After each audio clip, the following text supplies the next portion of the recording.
Hindi na nga tatama sa malaking bahagi ng Luzon ang bagyong Uwan na posibleng pumasok sa teritoryo ng bansa bukas. Taliwas ito sa mga kumakalat na balitang tatama pa rin sa malaking bahagi ng Luzon ang naturang bagyo.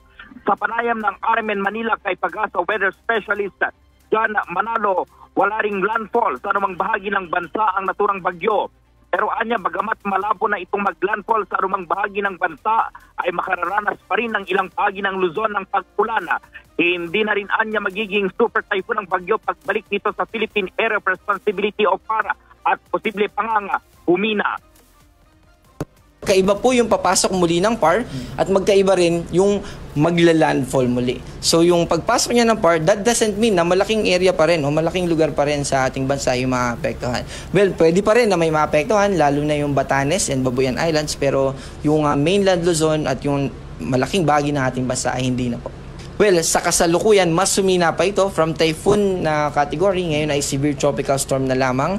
At habang pag naglandfall na ito, habang kumikilo siya pa northwest, papalapit sa Taiwan, ay mas hihina pa ito, lalo na pag naglandfall and eventually ay from severe tropical storm, ang magiging tropical storm na lamang siya by Thursday ng umaga and tropical depression naman sa Thursday ng gabi and eventually low pressure area na lamang by Friday. Yan si Pag-asa Weather Specialist John Manalo sa panayam ng RMN Manila. Kasama mo sa DZXL RMN Manila, Radyo Man Gerald B. Ulep Tatak, RMN.